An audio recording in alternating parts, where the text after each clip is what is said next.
Hi there. We're back with George. Now, you know, he had given us a really good story. So if you've not watched it, please go back to the previous video. We're on part 2. And this one, I want to unpack some of the things that he had said. And I'll unpack it with a question. And the question is, George, somebody comes up to you today, a young person who's 25 years old, finished school, and is just like, by the way, I'm not working for anyone. I have some extra chums. What business can I start? I mean, as an entrepreneur, you get that question a lot as well. Yeah. So here's the thing. You want to start a business based on what? Number one, it's your passion. Yeah. What are you passionate about? You find a lot of people, there was this whole thing that came and people wanted to get into agribusiness, into greenhouses and organic farming and everything. But if agriculture is not your passion, then how do you venture into it? You understand? You need to find out first of all what your passion is. Like the story I gave, you have to look inward.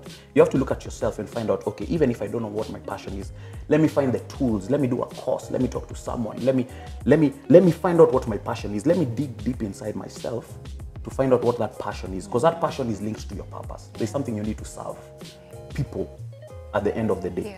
Because even if you do something that is not your passion, you'll do it 1 year, 2 years, and eventually it just fades off. You become burnt out because you're using your everything trying to do this thing at the end of the day, you know? So passion is very important. Second thing is what I would like to call just work ethic. There are a lot of people who don't want to be employed, especially young people, millennials downwards. But there's one thing that they need to note is that experience that you get when you're employed is what will give you a good work ethic for your business. As an entrepreneur, you are in charge of your time, in charge of your environment, in charge of everything. If you want to sleep, you can sleep, but now you'll sleep hungry that day. So what work ethic and what character have you built? What tools have you learned? What traits do you have? What experience do you have in terms of managing a project, selling, doing your own finances? How do you budget your salary? How do you save? You know, how do you know to select the best person for a job? How do you know you're being hoodwinked into a deal? You know, so you find a lot of people who want to get into entrepreneurship. They want to get into it because, hey, I'm just finished high school or I've finished college and I don't want to be employed. But what you miss is you're missing a step. You're missing a stepping stone. And you will have to go through that thing one way or another. You will learn. So it's better you go through the process and get employed, learn. So something that people also don't do is they don't like going to learn. I'm not saying you get employed and be paid. You can even go and volunteer. You can even become an intern.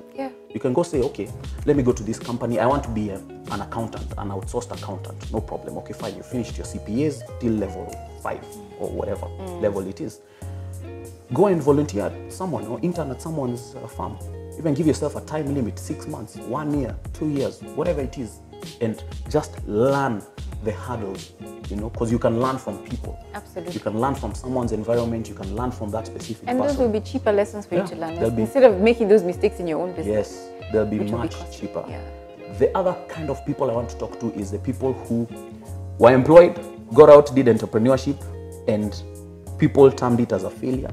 And you're now facing that challenge of going back to work.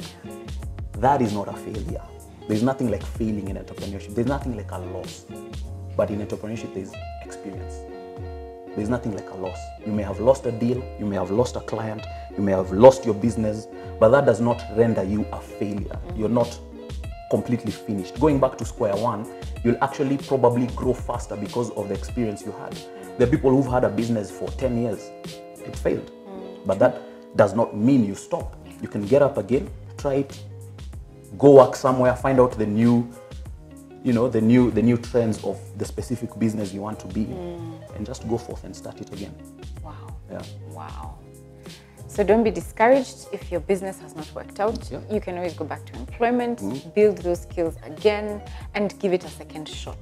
Doesn't mean that if it didn't work out, that's the end of it. And I want to ask a question in my next video. Is there a difference between a businessman and an entrepreneur? We'll be looking at that next. So please stay tuned and subscribe. This is Rina Hicks. You're on MoneyWise, where we create, grow, and preserve wealth.